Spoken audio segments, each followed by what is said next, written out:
2020 dan di materi terakhir. Saya perwakilan dari manajemen mengucapkan terima kasih kepada panitia PSDP yang telah memberikan kesempatan dan waktu kepada saya, dan dengan segala hormat kepada moderator atas waktunya memberikan materi kepada generasi penerus bangsa di PSDP 2020 Digital Leadership. Adapun untuk materi hari ini adalah tentang digital entrepreneurship, yaitu tentang wira swasta di digital, di mana untuk pemateri diberi kesempatan selama 50 menit dan setelah itu dilanjutkan dengan tanya jawab selama 15 menit dengan via Zoom group chat. Setelah itu 15 menit akan saya bacakan summary untuk materi hari ini. Untuk mempersingkat waktu dengan segala hormat, saya persilakan kepada Pak Wan Dewanto, Director of Bachelor of SBM ITB yang akan mempresentasikan tentang entrepreneurship digital. Dengan segala hormat, saya persilakan.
Kepada Pak Wawan.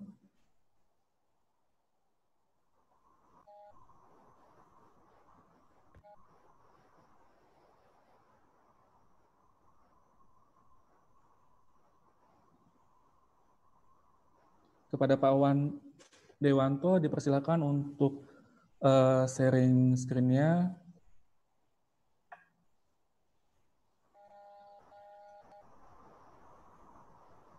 Dengan segala hormat, Pak Wan Dewanto.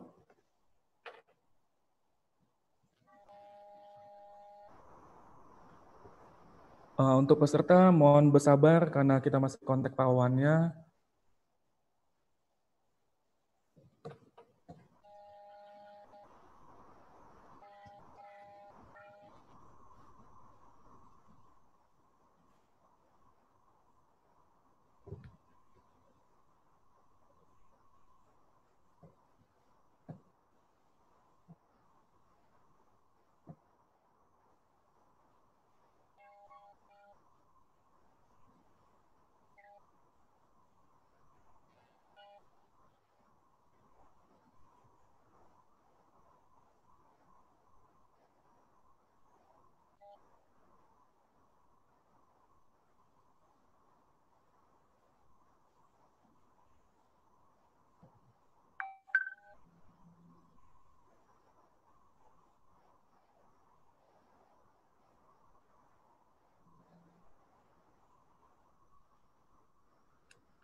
Sambil menunggu untuk narasumber, saya perkenalan terlebih dahulu. Saya Hariman.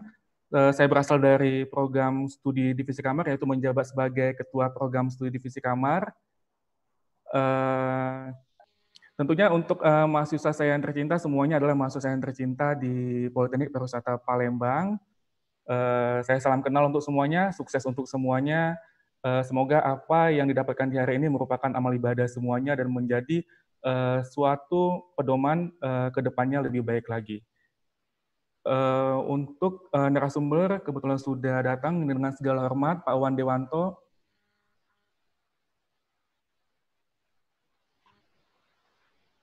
Selamat sore Pak Wan. Selamat sore. Apa kabar Pak Wan? Sehat selalu? Alhamdulillah baik.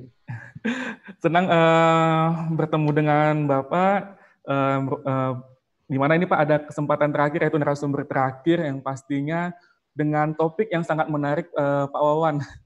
Kebetulan kita di PSDP ini tentang digital leadership, jadi apabila dikaitkan ini sangat merupakan ilmu yang sangat baik untuk mahasiswa tercinta kita di Politeknik Pariwisata Palembang.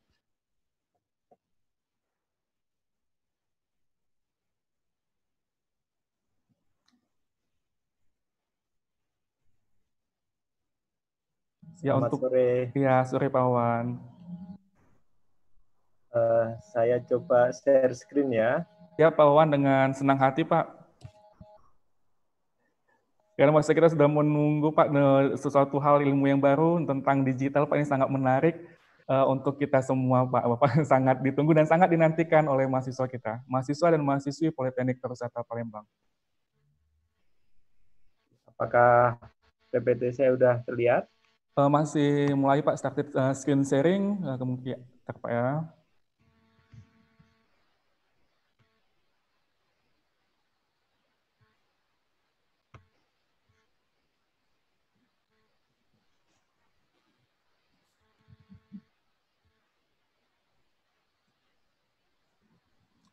Masih belum kelihatan Pak ya.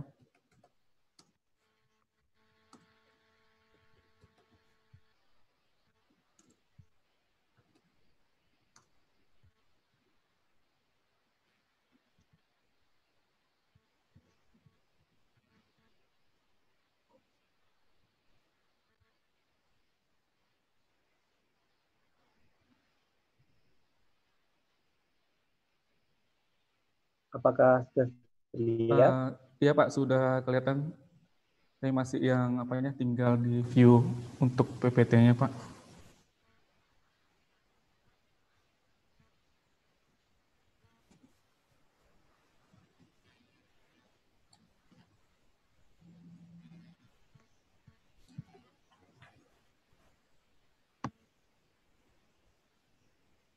Ya, sudah kelihatan Pak.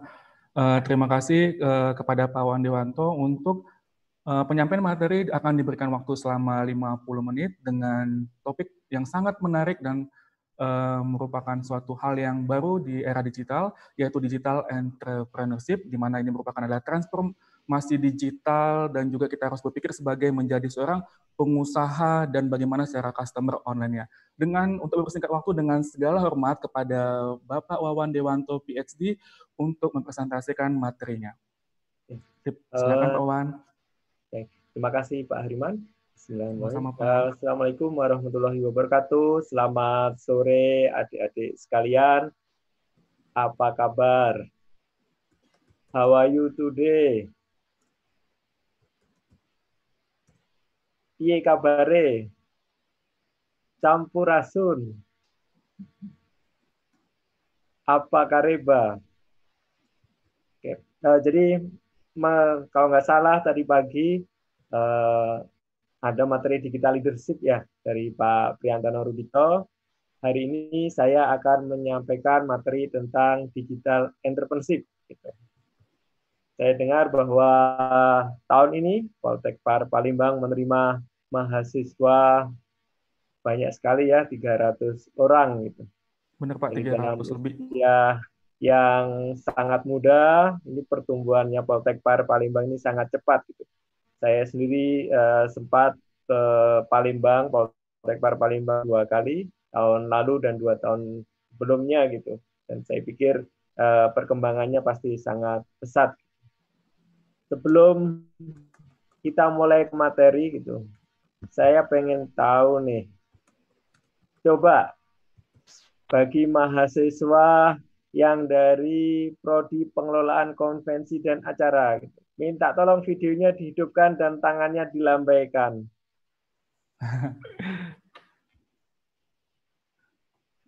Biasanya kalau tatap muka saya suruh tepuk tangan, tapi kalau sekarang susah ya. Ya, Bagi makanya. mahasiswa seni kuliner, minta tolong videonya dinyalakan dan tangannya dilambaikan. Bagi mahasiswa dan mahasiswi divisi kamar, silahkan dilambaikan tangannya ya. Bagi mahasiswa dan mahasiswi tata hidang, silahkan tangannya dilambaikan ya. Wah, itu juga ada di grup chat yang raise hand ya. Jadi kalau pakai Zoom bisa raise hand di grup chat gitu. Baik,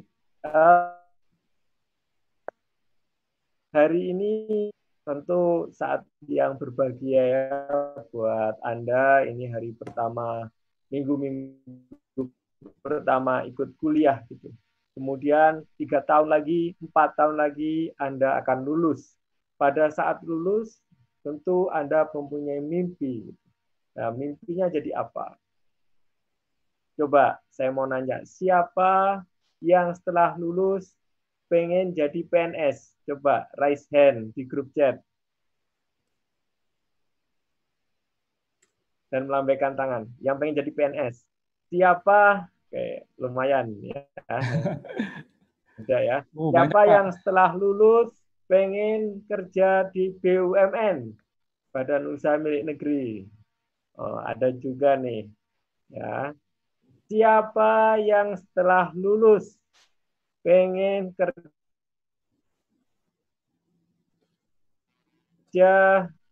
Wah, ini makin banyak nih yang pengen kerja di luar negeri ya.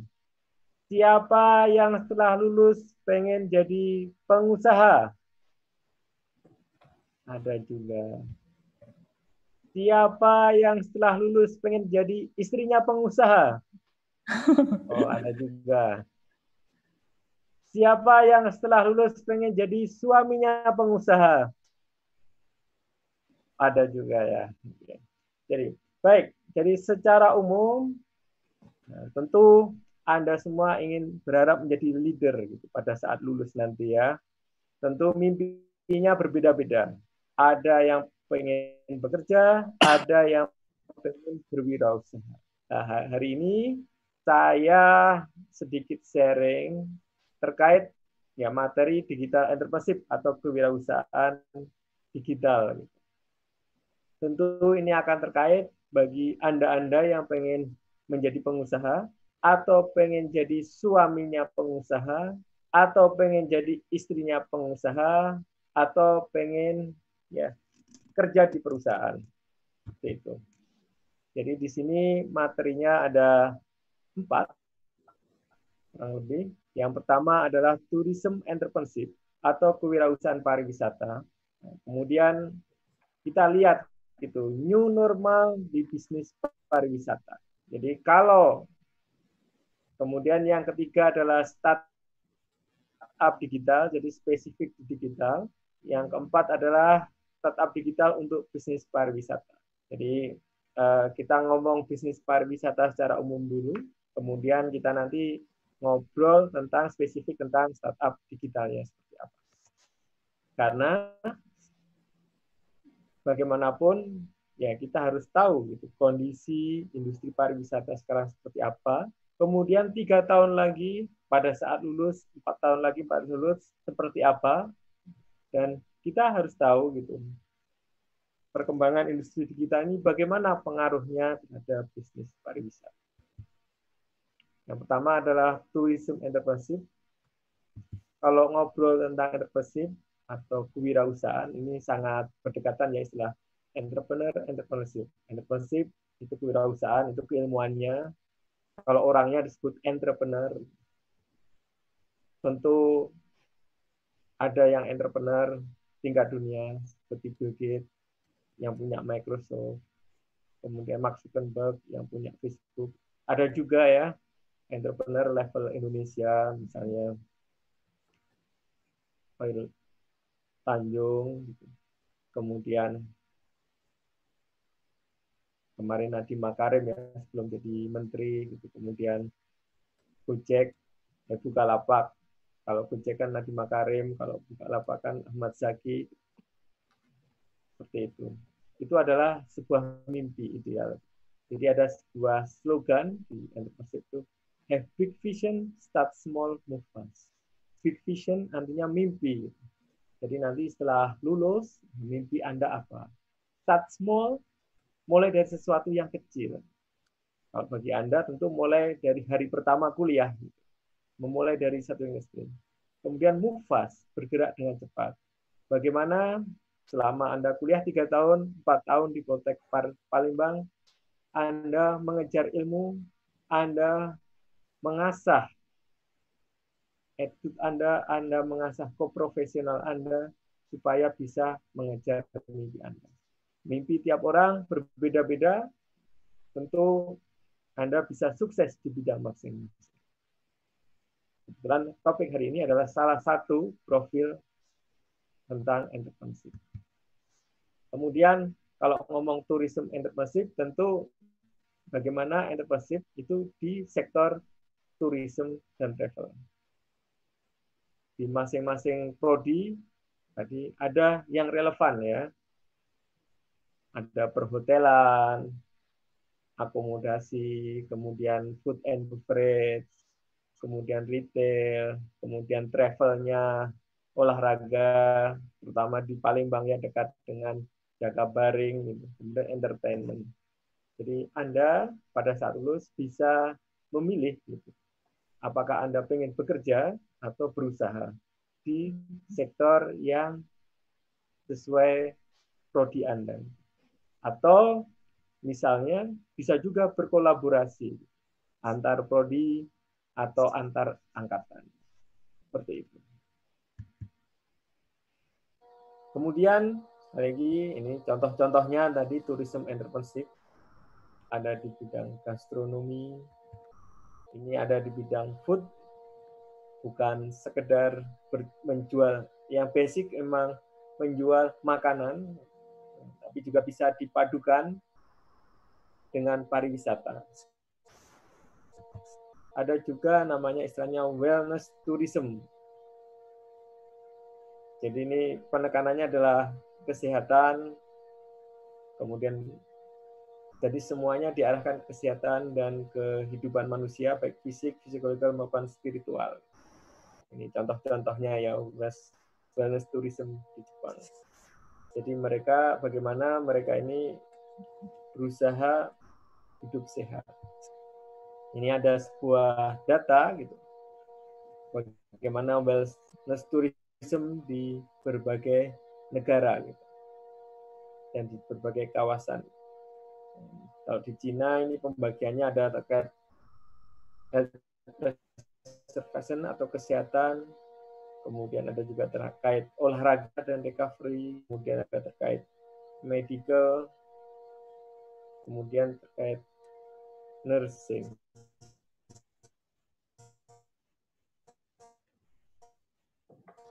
Jadi ini adalah variasi pertama kuliah, di minggu pertama kuliah, Anda bisa membayangkan nanti kira-kira bidang mana yang mau di dalam. Cuma prinsipnya semua ada. Kemudian ada juga istilahnya nomadic tourism, kembali ke alam. Nah, ini contoh-contohnya. Jadi dipadukan dengan kearifan lokal, dipadukan dengan tradisi gitu. Bagaimana tourism yang berdasarkan tradisi ini dikemas secara profesional sehingga bisa mendatangkan wisatawan. Gitu. Jadi kontennya tetap tradisional, tapi kemasannya modern. Seperti itu. Dan ini merupakan tugas Anda, gitu, bagi Anda terutama yang nanti ingin berbisnis di bidang pariwisata. Kemudian topik berikutnya adalah new normal di bisnis pariwisata. Hari ini pandemi COVID itu sangat tinggi. Sampai minggu lalu saya lihat Indonesia itu jumlah pandeminya udah lebih dari 100.000. Kira-kira di dunia ranking 23, 24 itu jumlah yang menderita COVID. Nah, hal ini tentu terus harus kita pantau dan kita akan lihat apa yang terjadi setelah itu. Jadi kalau nanti pandemi ini sudah selesai, maka bisnis pariwisata yang jalan tidak akan persis sama dengan setahun lalu ketika everything-nya normal. Maka adalah istilah new normal. Kenapa? Karena setelah pandemi ini hilang, penyakit pergi, apa yang terjadi di kehidupan sehari-hari itu tidak persis sama. Saat ini banyak orang mulai meraba-raba, kira-kira new normal seperti apa. Anda punya kesempatan 3 tahun, pada saat 3 tahun setelah hari ini, saya optimis pandeminya udah hilang, sehingga Anda sudah siap. Tentu kalau tahun ini Anda lulus, mencari kerja itu susah. Tetapi 3 tahun lagi, 4 tahun lagi pada saat Anda lulus, saya optimis sektor pariwisata itu sudah growth dan Anda akan gampang entah mencari kerja atau mengembangkan bisnis Anda. Tentu sekarang ini di UN WTO itu berusaha membuat ya, standar, prinsip-prinsip bagaimana new normal, bagaimana protokol yang harus dikembangkan ketika semua pandemi sudah berakhir.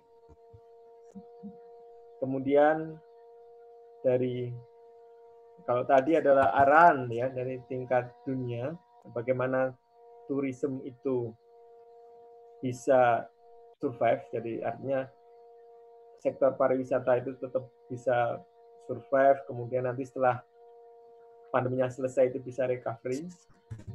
Ini kurang lebih gitu, kebijakan-kebijakan di tingkat nasional. Gitu. Ya bahwa ya pariwisata dan ekonomi kreatif ini diharapkan bisa berkontribusi terhadap ketahanan ekonomi nasional. Kemudian ya perlunya meningkatkan kualitas tourism experience. Kemudian kalau di breakdown lagi itu bisa terkait destinasinya, bisa terkait pemasarannya, terkait industrinya, kemudian terkait SDM-nya. Jadi ya ini kalau Anda sebagai mahasiswa ini poin-poin yang keempat di SDM dan kelembagaan ini sangat terkait dengan Anda. Jadi bagaimana nanti pendidikan dan pelatihan vokasi ini bisa selaras dengan industri yang ada. Dan saya lihat sektor Palembang ini sangat agresif. Saya lihat daftar-daftar pembicaranya itu sangat kontekstual untuk mewujudkan supaya Anda sebagai mahasiswa baru nanti dididik itu sebagai profesional di bidang pariwisata. Kemudian ini adalah ya, tren-tren yang tumbuh. Gitu. Kemudian memang ini diambil dari berbagai macam peneliti ya, karena sekali lagi dalam menghadapi new normal ini kita tidak bisa menjawab dengan pasti satu jawaban, tapi beberapa pakar itu berusaha meneropong gitu, apa yang terjadi, sehingga di sini saya ditampilkan gitu, beberapa tren yang terjadi pariwisata setelah new normal. Ada virtual tourism. Kemudian ini ada sebuah riset, kalau misalnya pandemi sudah berakhir, apa yang akan mereka lakukan? Salah satunya pengen bebas pergi ke tempat wisata. Cuma saat ini orang pergi ke tempat wisata tentu sangat berhati-hati sekali. Kemudian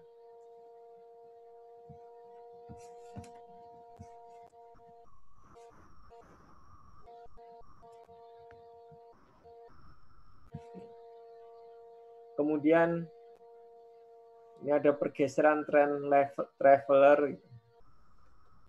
juga ada perubahan pola pikir traveler lah. Perubahan-perubahan ini, pergeseran-pergeseran ini, inilah yang harus tentu diadaptasi gitu. Karena pada saat Anda lulus nanti 3 tahun lagi, 4 tahun lagi, pariwisata ini akan berubah dengan cepat. Ini contoh-contoh cross sebelum pandemi dan sudah pandemi. Jadi kalau di atraksi itu sebelum pandemi sangat ramai, sudah pandemi orang berusaha memperhatikan efek physical distancing dan kapasitas tempat wisata. Jadi tempat kapasitasnya pasti dibatasi. Kemudian kalau di bandara dan di penerbangan, ini penekanannya adalah dulu orang menyediakan wifi. Kalau sekarang bandara-bandara akan menyediakan fasilitas sanitasi dan waktu transitnya dibuat pendek. Kenapa dibuat pendek? Agar interaksi di antara penumpang itu tidak banyak. Jadi salah satu yang ditengarai menyebarkan virus corona di Indonesia itu kan lewat bandara ya. Jadi ada orang dari luar negeri, dari negara yang terkena corona kemudian datang ke Indonesia. Oleh karena itu, maka ke depan di bandara-bandara maupun penerbangan ini waktu transitnya akan diperpendek. Nah, ini yang terjadi. Kemudian jenis-jenisnya seperti apa? Kalau dulu orang akan fokus di atraksi yang ramai, kemudian grup tour. Ya, ke depan orang lebih suka yang berkait kesehatan, outdoor, kemudian dengan pribadi atau keluarga.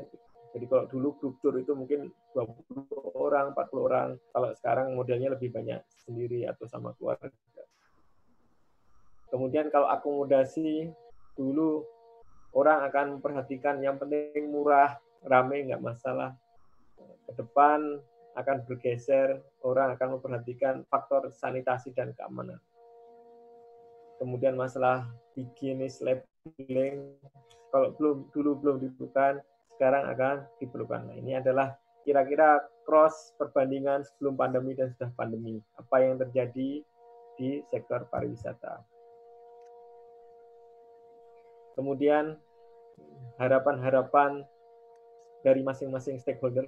Di pemerintah tentu harapannya pandemi teratasi, ekonomi bangkit. Kalau masyarakat harapannya ekonomi kembali bergairah. Kalau dunia usaha pariwisata harapannya sustainable business.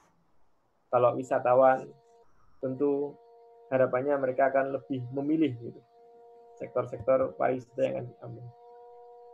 Kemudian ini adalah berdasarkan UNWTO, kira-kira prioritas apa yang akan dilakukan supaya sektor pariwisata bangkit. Yang pertama adalah menyediakan likuiditas dan pelindungan kerja. Kemudian membangun kepercayaan dari customer atau turis tentang keamanan dan keselamatan. Kemudian ada diharapkan yang sekarang ini lockdown, bordernya akan dibuka, tentu dengan tanggung jawab.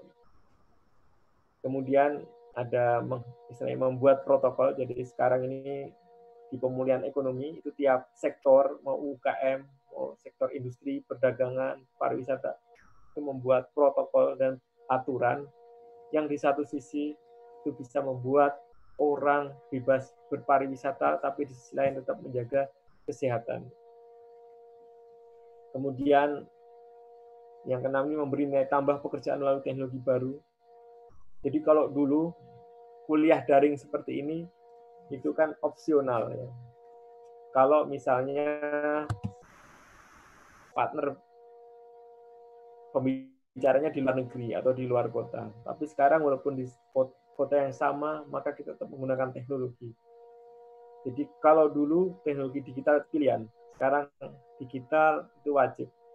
Anda merasakan, saya merasakan bagaimana kalau rapat-rapat kuliah itu lewat aplikasi Zoom atau Google Meet. Kemudian yang berikutnya adalah diharapkan inovasi-inovasi. Nanti berikutnya saya perlihatkan beberapa contoh inovasi-inovasi di sektor pariwisata. Jadi ini adalah tantangan-tantangan yang dihadapi bisnis pariwisata, ya keselamatan, kesehatan. Jadi bagaimana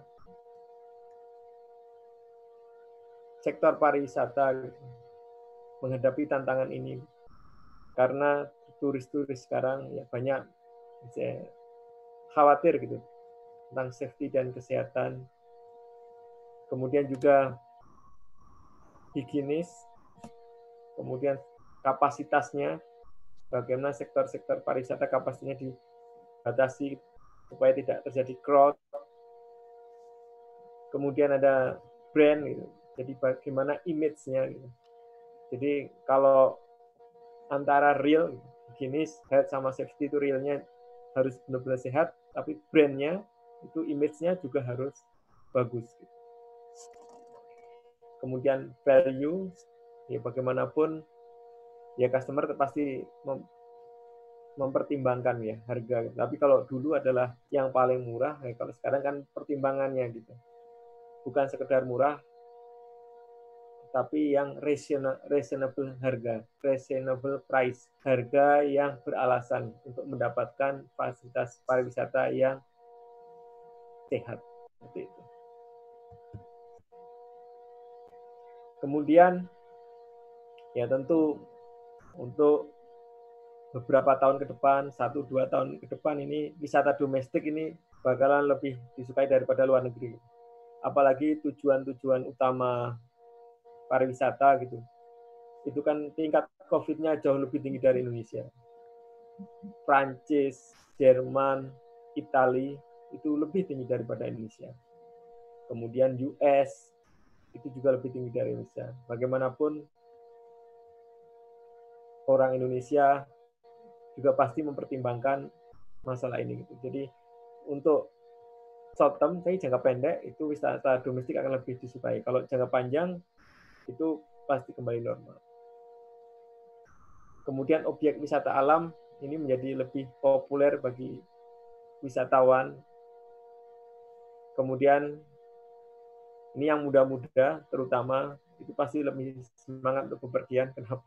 Ya karena memang kalau secara statistik itu mereka yang kena COVID dan meninggal dunia itu lebih banyak di usia lanjut ini.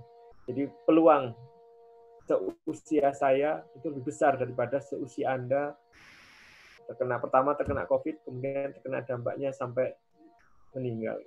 Itu kenapa ini wisatawan muda menjadi lebih bersemangat nih, karena memang yang muda ini risikonya lebih kecil. Kemudian konsumen ya, memerlukan pengalaman wisata baru dan individual base. Sekali lagi, banyak wisatawan yang lebih suka pergi individu atau dalam kelompok kecil banding dulu yang ingin dalam kelompok besar. Nah, ini contoh-contohnya dengan terjadinya COVID ini udah mulai ada gitu. Jadi yang sifatnya inovatif di sektor pariwisata ini misalnya. Jadi namanya virtual tour itu sebenarnya udah dari dulu. Cuma dengan adanya pandemik yang namanya virtual tour ini meningkat. Sekali lagi sudah ada dari dulu ya, sebelum pandemi, sebelum COVID ini sudah ada, tapi trennya ini meningkat. Ini contoh adalah tadi saya bilang bahwa di setiap sektor itu berusaha membuat protokol kesehatan supaya di satu sisi pariwisatanya survive, di sisi yang lain kesehatan tetap berlaku gitu. Nah, di sini protokol-protokol ini dibuat sekali lagi supaya dua tujuan tadi tercapai, ekonomi tercapai, kesehatan tercapai. Contohnya protokol kesehatan, kedatangan dan akomodasi. Nah, ini contoh protokol di restoran. Misalnya ini, jadi kalau dalam satu meja, misalnya satu keluarga gitu. Kalau dulu di meja itu ada garam, ada gula, ada kecap. Sekarang yang ada adalah hand sanitizer. Nah, itu contohnya gitu, sesuatu yang berubah. Ini contoh juga yang berubah, ya bagaimana semua yang terlibat di restoran pakai masker, kemudian bagaimana orang menjaga kapasitas restorannya supaya social distancing ini terjaga gitu. Bagaimana proses delivery food ke meja, kemudian pengambilannya juga dijaga.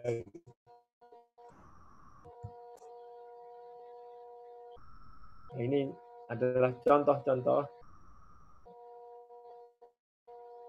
Jadi semuanya bisa jalan, tapi tentu sebenarnya risikonya bervariasi gitu.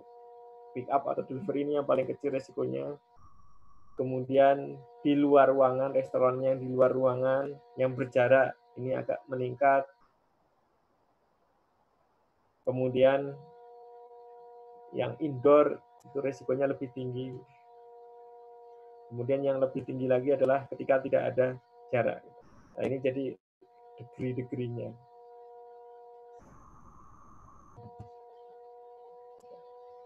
Ya, ini contoh-contoh gambar-gambar apa yang terjadi di sektor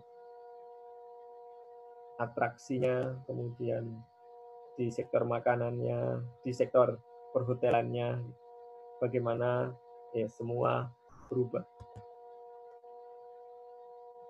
Tadi saya menjelaskan lebih banyak tentang pariwisata secara umum, tourism bisnis atau tourism industry secara umum. Sekarang saya akan fokus ke startup digital. Jadi kenapa startup digital ini perlu bagi mahasiswa? Bukan hanya untuk Poltekpar Palembang, itu juga bagi mahasiswa saya di kampus kami di ITB, itu pengetahuan tentang digital itu berusaha diperkenalkan. Kenapa? Karena sebelum pandemi, itu kita kenal namanya industri 4.0. Jadi industri 1.0 itu di Inggris, revolusi industri, ketika orang berubah dari pakai tangan, kemudian pakai mesin. Kemudian revolusi industri kedua itu pakai conveyor belt, produksi massal. Industri 3.0 itu menggunakan robot, menggunakan komputer. Dan industri 4.0 itu berbasis internet, berbasis digital. Bagaimana di tiap tahap ini, kenapa disebut revolusi industri? Karena tiap tahap itu meningkatkan produktivitas. Jadi produktivitasnya naik, ekonominya naik. Kalau dulu industri 4.0 ini sebuah pilihan, orang memilih mau terus atau tidak. Tapi sekarang dengan adanya pandemi, mau tidak mau itu sebuah pilihan, sebuah kewajiban. Oleh karena itu, bagi dosen, bagi mahasiswa itu pengetahuan tentang digital itu bisa kenal kasih awal.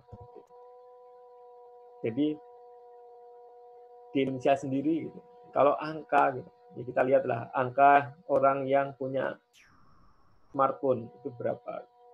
Saya yakin 99% Anda punya smartphone. Saya yakin 80% di antara Anda punya laptop sendiri. Saya yakin 100% di pendidikan tinggi bisa menggunakan internet. Tentu kalau di Indonesia tidak merata, tapi paling enggak angkanya ini tetap luar biasa dibandingkan negara lain. Kalau ngomong-ngomong startup, itu terjemahannya adalah usaha rintisan. Ya. Startup ini usaha rintisan. Jadi kalau orang mau mulai bisnis, istilahnya membuat startup. Kemudian sekarang yang lagi populer itu startup digital. Jadi ada istilah namanya unicorn. Unicorn ini adalah perusahaan startup yang valuasinya lebih dari 1 juta US dollar. Di Indonesia, di antara unicorn misalnya Tokopedia, Bukalapak, Traveloka, Gojek. Biasanya startup ini identik dengan kata digital. Jadi di sini ya bagaimana membuat usaha baru atau bisnis baru dengan memanfaatkan teknologi digital. Tentu dalam mendevelop startup ini misalnya awalnya bisa macam-macam karena melihat pasar yang baru, misalnya Muslim friendly tourism sekarang udah mulai populer. 10-20 tahun lalu waktu saya mahasiswa itu saya tidak pernah mendengar istilahnya Muslim friendly tourism, tapi sekarang itu populer. Kenapa? Ya simple, kalau orang berwisata itu butuh makanan halal, kemudian butuh pengen tetap sholat, gitu. Makanya muncul segmen pasar yang baru. Kemudian ada yang bisnis yang didrive, diinisiasi oleh new teknologi. Tadi contohnya virtual tourism itu karena ada new teknologi. Kemudian ada juga new benefit, jadi keuntungan tambahan bagi. Nah, kemudian ini kalau ide-idenya bisa bervariasi. Ada ide yang mulainya dari pengalaman kerja. Jadi suatu hari misalnya ada orang bekerja, kemudian setelah setahun 2 tahun memutuskan untuk berbisnis, itu bisa. Bisa juga asalnya dari hobi, itu juga ada. Ada juga yang mulai dari kesempatan, ada juga yang mulainya dari meneruskan bisnis keluarga.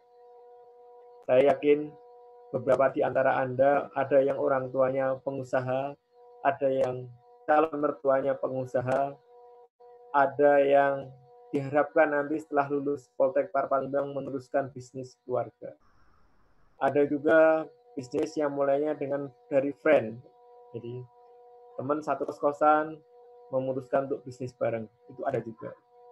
Ada juga yang melalui perkuliahan. Itu bermacam-macam. Kalau di Indonesia sendiri, ya, kontribusi digitalisasi ini terus meningkat. Jadi kalau nilai ekonomi itu biasa dari GDP, Gross Domestic Product, itu terus meningkat. Produk domestik bruto. Itu kalau ukur ekonomi kelihatannya meningkat. Kemudian pekerjaannya juga bertambah formal. Jadi dengan penggunaan digital ini juga mungkin lapangan kerja baru. Kalau dunia startup sendiri di Indonesia, kalau dari sisi jumlah termasuk yang banyak. Jadi kalau yang paling banyak tentu di US, kemudian di India, di Cina juga lumayan banyak. Jadi kalau digital startup itu biasanya bermula dari solving problem, menyelesaikan masalah, kemudian memberikan impact bagi masyarakat. Jadi kalau Tokopedia, Bukalapak, itu masalah yang dihadapi adalah bagaimana memangkas rantai distribusi. Dulu kalau kita mau beli beras, mungkin dari petani sampai ke kita itu rantai nilainya atau pihak suppliernya itu bervariasi. Kemudian kalau sekarang dengan adanya tadi Tokopedia, Bukalapak itu bisa lebih cepat, rantai nilainya bisa dipotong. Produk-produk berbagai macam produk ya. Kemudian kalau Traveloka gitu. Dulu kalau kita pesen tiket tentu ke Tour and Travel pada saat saya dulu zaman kuliah. Nah, sekarang bisa membeli tiket lewat aplikasi seperti itu. Jadi intinya adalah startup kita itu berusaha menyelesaikan masalah di bidangnya masing-masing dengan penggunaan digital. Nah ini tadi kalau ngomong industri 4.0 ini ada beberapa istilah yang lebih spesifik. Gitu. Jadi ada virtual reality, kemudian ada mobile phone kita, kemudian analitik. Gitu. Kalau kita search di Google, datanya banyak sekali. Tentu kita butuh analitik gitu supaya kita bisa mendapatkan data tersebut. Kemudian cloud. Jadi kan kalau kita nyimpan data pakai Google Sheet, Google Drive sekarang. Kemudian sosial, ini media sosial. Kemudian IoT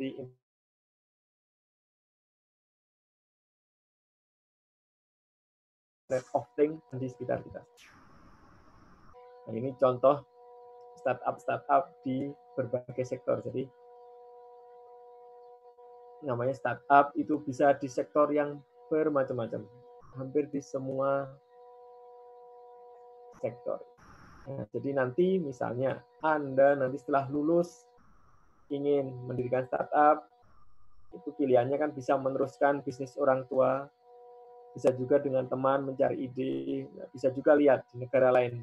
Di Amerika apa yang sudah ada dan laku yang di Indonesia belum ada.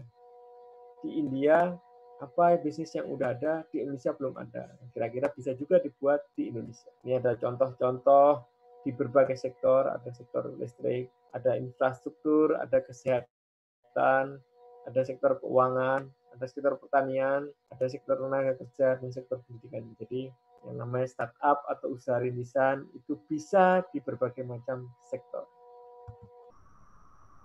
Ini contoh-contoh kalau di sektor pariwisata gitu.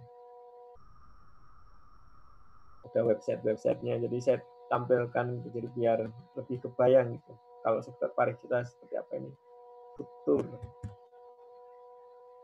Ini ada juga aplikasi halal trip. Bisa tahu di mana makanan halal, restoran halal, waktu sholat.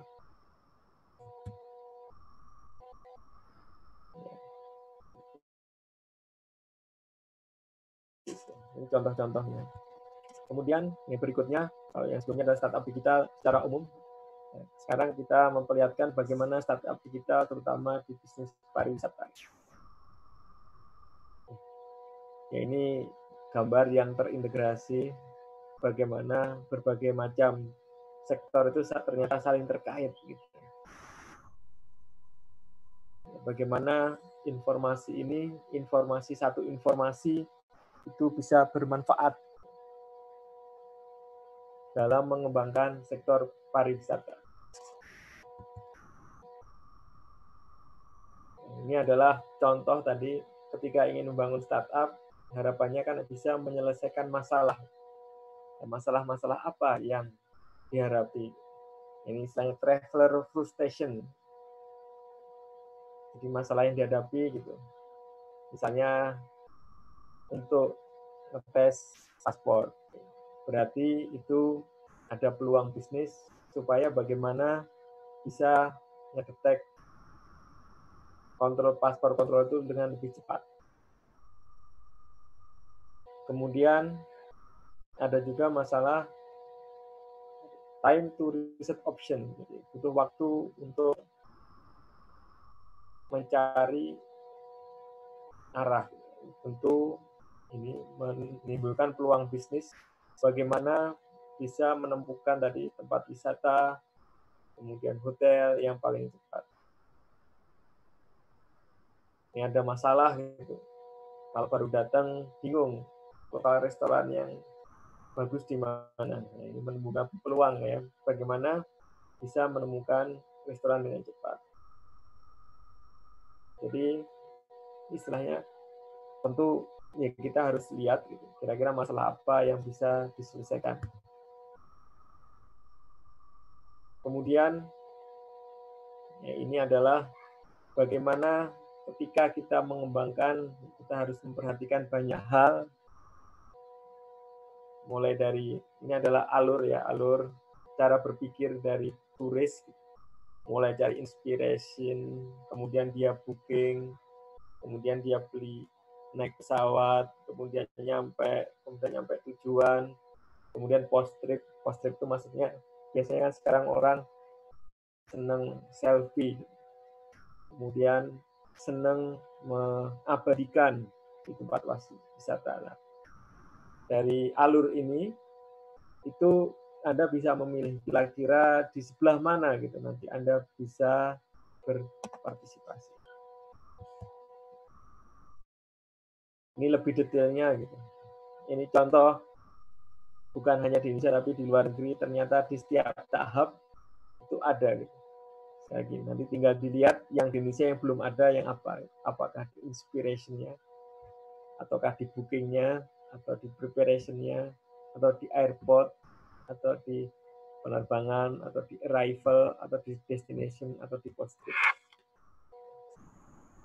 Jadi istilahnya tentu kita pengetahuan terhadap sistem ini perlu, tapi yang dalam nanti Anda harus memilih gitu.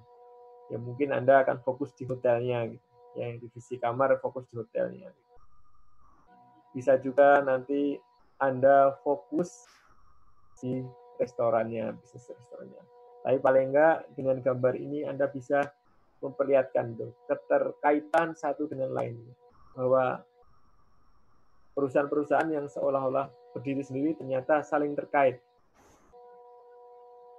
Sekali lagi tentu ketika nanti Anda bekerja atau kemudian Anda berusaha berbisnis, ini Anda bisa pilih satu chain atau satu sektor yang kira-kira Anda paling cocok dan Anda paling kuasai yang mana. Ini adalah contoh-contoh tadi bagaimana perspektif namanya istilahnya tourism 4.0. Food beverage ada, retail ada, transportasi ada, hospitality ada, olahraga ada. Kira-kira Anda di sebelah mana? Kemudian ini terkait pandemik. Kalau tahun before pandemic ini tentu yang 2019 ya. Kalau sekarang kita statusnya ada during pandemic. Pada saat Anda lulus, mungkin yang terjadi adalah normal situation. Tentu saat ini Anda belajar apa yang terjadi pada saat pandemik. Kemudian pada saat Anda lulus yang terjadi adalah ini yang normal situation. Istilahnya new normal, normal baru. Nah, disinilah ya nanti Anda, generasi Anda ini berperan gitu. Jadi apakah nanti Anda bekerja atau berusaha, Anda kerja di hotel, di kapal pesiar, atau di travel, pemahaman bahwa ada sesuatu yang berubah, ini yang diperlukan.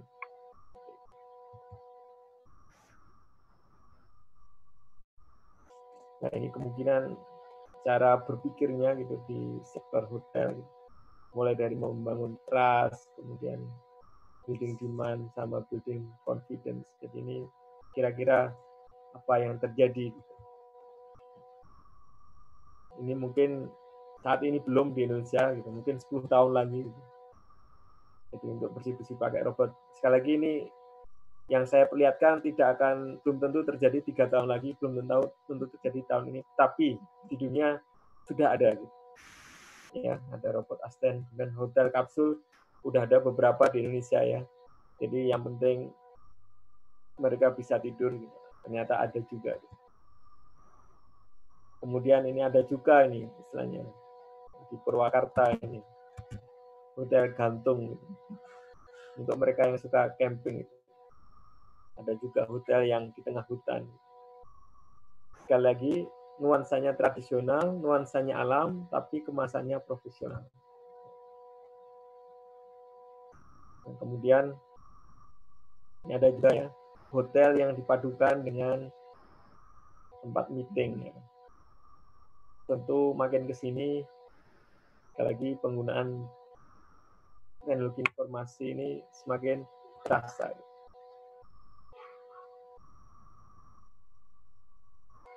Dan kemudian ya harapannya bagi perhotelan ini informasi-informasi yang lengkap itu dipindahkan ke website, bahkan ada reviewnya sekarang. Kemudian ini contoh untuk check-in yang cepat. Tadi kan saya pernah bilang ada masalah terhadap check-in yang lama. Nah, mungkin di hotel nanti bisa lebih cepat prosesnya. Lagi adalah contoh-contoh apa yang sudah terjadi di industri ini, industri pariwisata dan turunannya, apa yang sudah terjadi gitu. Dan mungkin saja pada saat Anda lulus nanti, Anda akan mengalami beberapa di antaranya. Ini contoh bagaimana nanti pengolahan untuk konvensi dan acara ya, pakai social distance.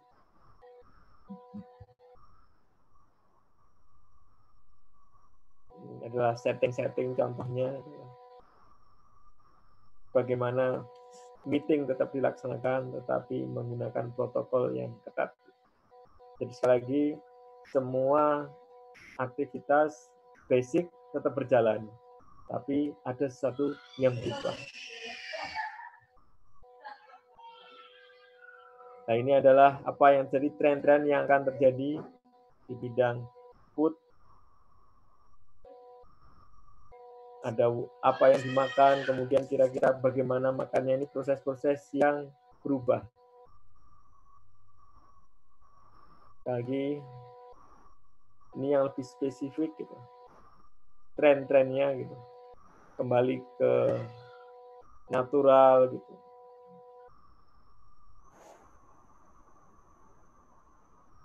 Jadi tren-tren ini tentu perlu terus diperhatikan.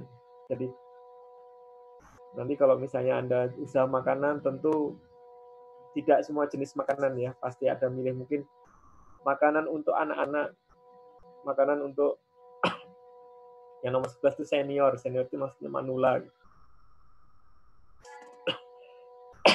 Jadi bisa, tapi basicnya adalah orang akan bergerak ke kesehatan itu, makanan yang lebih sehat.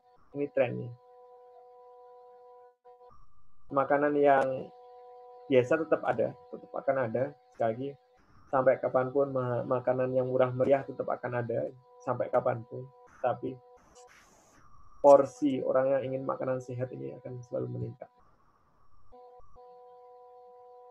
Ya, ini adalah tren-tren untuk catering. Orang pengennya zero waste, menunya bisa di-customize, seperti itu. Dan kemudian ke depan, ya kalau sekarang kan yang seperti GoFood itu akan terjadi di mana-mana. Orang sangat suka order lewat aplikasi, lewat smartphone kita. Nah, ini juga contoh gitu. Bagaimana order restoran, hotel.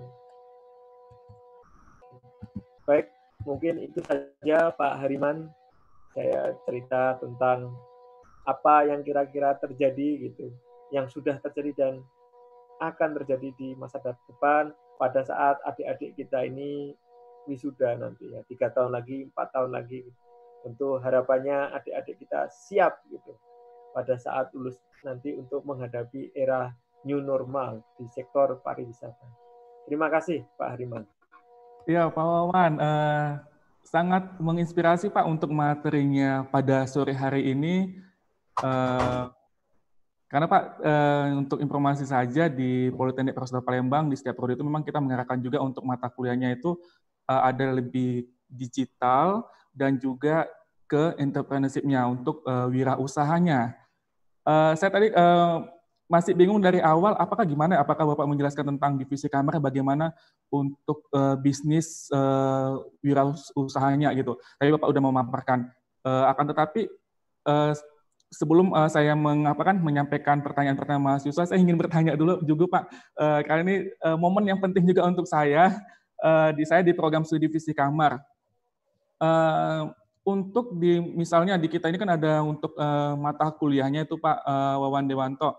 Jadi kita masih kebingungan nih di program studi itu untuk mata kuliahnya ada laundry. Saya sempat berpikir untuk lebih ke usahanya membuka bisnis laundry, karena kita kalau misalnya di divisi kamar itu agak cukup susah. Tapi saya tadi melihat tuh ada e-concierge, itu saya baru pertama kali dengar Pak untuk e-concierge tuh rupanya ada, ini masih bisa saya cek lagi ulang. Akan tetapi bagaimana Pak saran Bapak lebih spesifiknya untuk kita di divisi kamar, karena kalau misalnya di hotel, kapsul hotel itu berarti kan bisnisnya memang bisnis hotel itu Pak memang owner banget gitu. Tapi bagaimana identiknya ke divisi kamar itu sendiri seperti bis laundry, seperti peralatan-peralatan chemicalnya dan front office-nya. Apakah Bapak punya saran ke saya gitu untuk kedepannya untuk menginsertingnya mata kuliah digital dan wirausaha itu sendiri Pak? Baik, terima kasih Pak Hariman. Dalam dunia kewirausahaan dan bagaimana kami mendidik mahasiswa-mahasiswa kami secara sebagai informasi, saya ngajar di ITB, Institut Teknologi Bandung, itu umurnya udah 100 tahun. Kemudian biasanya di kami itu terkenalnya kan perguruan tinggi teknik. Iya, Pak. Ternyata di antara perguruan tinggi teknik itu ada juga ilmu sosialnya. Jadi ilmu sosialnya itu tadi sekolah bisnis dan manajemen. Ketika kami mengajarkan di sekolah bisnis manajemen, mahasiswa kami melakukan bisnis, yang kami tekankan adalah tadi big vision, start small, move fast. Mimpinya dulu apa gitu. Jadi mimpinya nanti kalau udah lulus atau kalau misalnya 10 tahun lagi setelah lulus mau seperti apa. Kemudian dari situ start small. Tentu ketika kami mengajarkan di tempat kami, kan kuliah juga 3 tahun, 4 tahun gitu ya. Tentu kita harus mencari sesuatu yang bisa dieksekusi gitu. Jadi sudah benar gitu, bahwa tadi ketika divisi kamar tentu tidak mungkin yang diajarkan membangun hotel sampai selesai, itu bangunnya aja udah mungkin 2 tahun ya. Nah, tentu makanya bisnis laundry itu bisa dieksekusi. Saya lihat orang akan tetap butuh gitu laundry. Jadi saya ingat mungkin Pak Hariman 10 tahun lalu, kalau saya 20 tahun lalu, tidak ada orang bisnis lainnya adalah pembantu ya. Karena pembantu itu sudah hampir tidak ada. Di sisi lain kita bekerja, gitu. Sisi lain kita bekerja, kita nggak punya pembantu, otomatis ketika mencucikan, yang nyucikan ya di laundry gitu. Jadi kan ini kan sebenarnya bisnis laundry ini menyelesaikan masalah itu gitu. Ketika bapak, ibu, suami, istri itu bekerja, kemudian kalau dulu pas saya 20 tahun lalu yang nyuci tadi pembantu, sekarang pembantu pun susah. Akhirnya siapa yang itu ya tadi timbulnya bisnis laundry. Perubahan ini juga terjadi seperti ini, yang lain lagi adalah ketika suami istri bekerja, bapak ibu bekerja. Kalau dulu anak-anak dititipin ke pembantu sekali lagi. Sekarang anak-anak dititipin di tempat penitipan anak atau child care. Sehingga kalau ya tadi sekali lagi diajarkan bisnis laundry tetap bisa gitu. Saya pikir bisa. Memang pada era new normal tentu perlu penyesuaian ya, perlu penyesuaian dan perlu kita istilahnya memastikan bahwa ini tetap sehat gitu. Jadi misalnya nanti emang kalau dulu mungkin nyuci langsung dicampur gitu lah, ini nanti mungkin per keluarga ya nyucinya, praktek nyucinya, sehingga tidak tidak tercampur gitu, seperti itu. Jadi saya setuju banget dengan Pak Hariman bahwa ketika ingin menyampaikan benih-benih entrepreneurship atau kewirausahaan di kalangan mahasiswa, tentu kita harus mencari jenis bisnis yang bisa dieksekusi gitu. Seperti itu. Sama juga nanti kan kalau yang di seni kuliner ya, mungkin nanti perlu ya tentu tetap berbisnis makanan. Perlu juga teman nanti bagaimana misalnya makanan tradisional dikemas dengan packaging yang modern. Jadi saya lihat sebenarnya di setiap prodi itu memungkinkan gitu untuk diajarkan. Tadi kan kalau tadi betul divisi kamar itu dengan salah satunya laundry, kalau seni kuliner tentu bisa jualan makanan ya. Kemudian kalau misalnya di di MICE itu bisa jadi event organizer, kemudian yang di perjalanan tour gitu. Itu bisa gitu. Cuma ya emang lagi kita lihat bahwa di normal situation nanti harus menyesuaikan dengan protokol-protokol kesehatan. Seperti itu, Pak. Ya, terima kasih Pak Wan atas penjelasannya. Pak, ini ada dari mahasiswa kita dari Prodi Tata Hidang atas nama Hai Pratiwi. menanyakan di era digital yang berkembang saat ini, banyak sekali teknologi yang bisa memudahkan pekerjaan manusia atau bahkan mampu menggantikan pekerjaan manusia. Lalu bagaimana ke depannya? Apakah semua pekerjaan manusia akan tergantikan dengan teknologi-teknologi baru? Jika iya, langkah apa yang harus kita ambil sebagai penerus bangsa? Sekian, terima kasih. Jadi, terima kasih ya. Jadi memang dengan tadi ada di revolusi industri keempat. Di tiap revolusi industri itu ada sebuah tren yang meningkatkan produktivitas. Betul bahwa nanti akan ada jenis-jenis pekerjaan yang berkurang ya. Jenis-jenis pekerjaan yang kebutuhannya nggak banyak, tapi ada juga justru menimbulkan jenis-jenis pekerjaan baru. Misalnya, dulu pada saat 20 tahun lalu nggak ada kan pekerjaan YouTuber. Atau pas Pak Hariman masih muda kan nggak ada YouTuber kan. Nah, sekarang kan ada YouTuber untuk makanan, YouTuber buat pariwisata, YouTuber untuk travel, seperti itu. Itu adalah contoh pekerjaan yang timbul gitu, dengan adanya era digital. Di sisi lain memang ada pekerjaan-pekerjaan yang tergerus dengan adanya era digital, itu pekerjaan yang sifatnya rutinitas atau berulang-ulang. Jadi kan robot itu juga punya keterbatasan. Jadi keterbatasan adalah melakukan pekerjaan yang sifatnya rutinitas.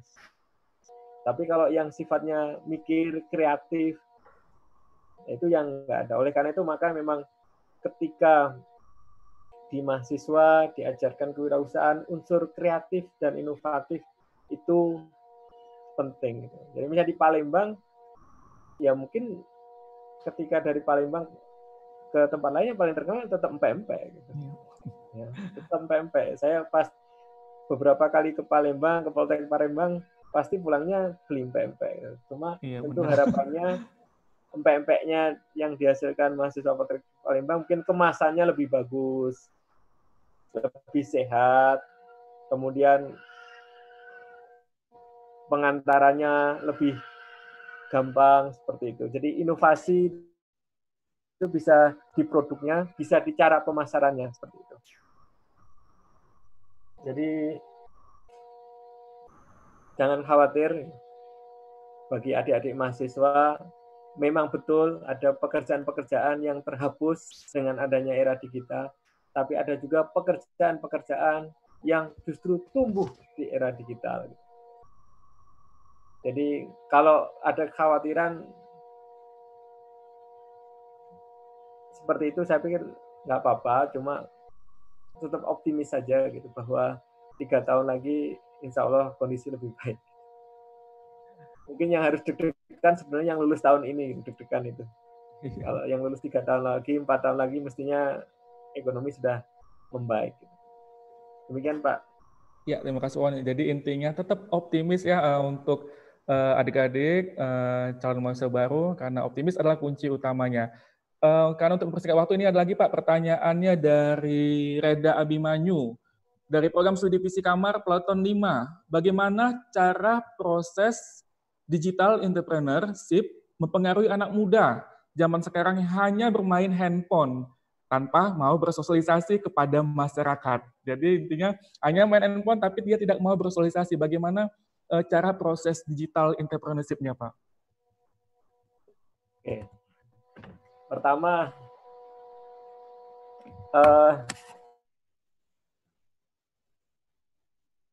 tadi namanya siapa? Rendra ya? Nama mahasiswa siapa Pak Abimanyu.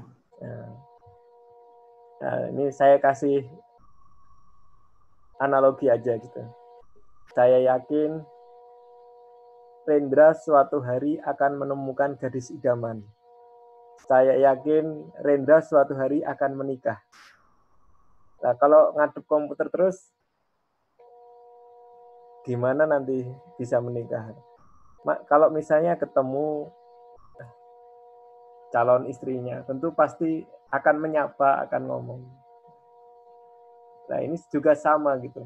Ketika nanti Anda bekerja, tentu ketika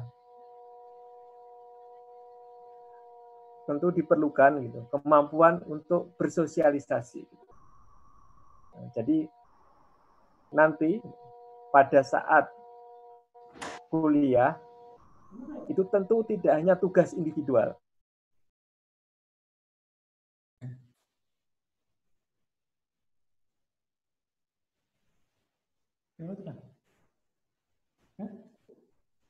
Kerjasama.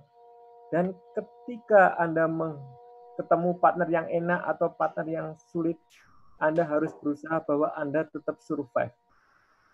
Seperti itu. Kemudian yang perlu lagi adalah diingat bahwa pengetahuan teknologi itu perlu gitu. Generasi Anda dibandingkan generasi saya itu jauh lebih, Anda lebih jauh lebih melek teknologi dibanding generasi orang tua Anda atau kakek nenek Anda. Jadi keuntungannya adalah Anda bisa belajar teknologi, informasi, kemudian belajar terkait smartphone, menggunakan laptop Anda dengan cepat, jauh lebih cepat.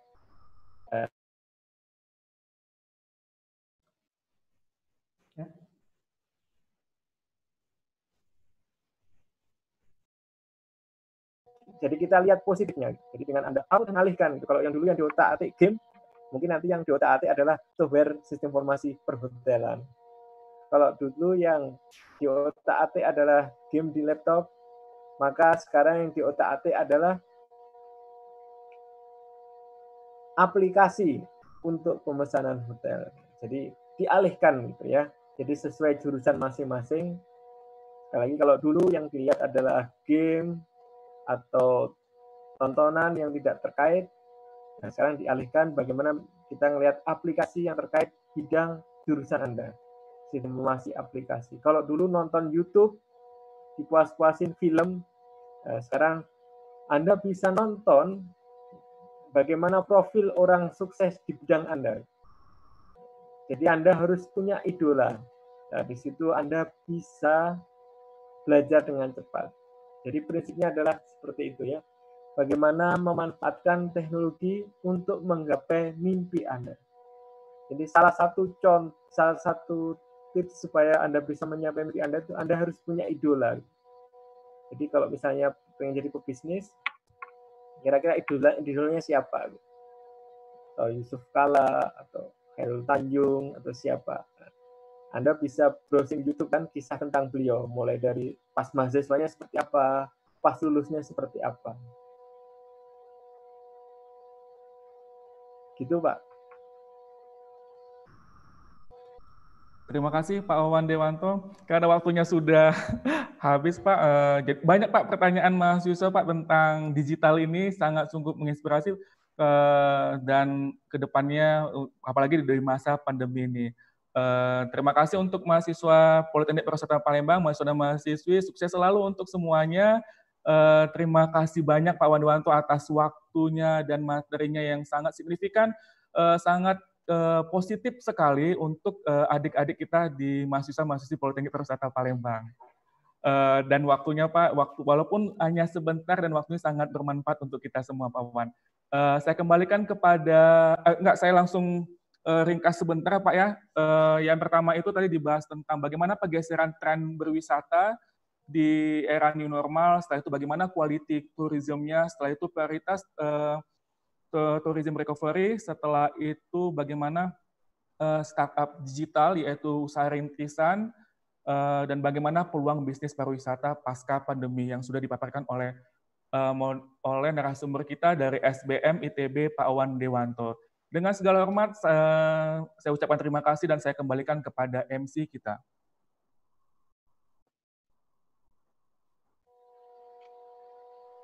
Kepada MC, ya, persilakan. Baik, terima kasih kepada Bapak Hariman Esos Empar CHE. Dan kami juga mengucapkan terima kasih banyak kepada Bapak Wawan Dewanto STMSC PhD. Untuk itu kepada Bapak kami perkenankan untuk meninggalkan room platform Zoom ini. Oke. Terima kasih semua. Terima kasih Pak Wawan. Mahasiswa sukses ya. Pertama adalah sukses kuliahnya, kemudian pada saat lulus tadi nanti sukses menggapai mimpinya, entah mau bekerja, entah mau berbisnis, dan tentu sukses dapat jodoh ya. Syukur-syukur nanti dapat jodoh sama-sama di Poltek Palembang ya. Kakak kelas atau adik kelas atau teman sekelas. Terima Amin. kasih. Assalamualaikum warahmatullahi wabarakatuh. Waalaikumsalam warahmatullahi wabarakatuh. Terima kasih banyak Pak Wawan. Sampai jumpa kembali Pak Wawan Dewanto.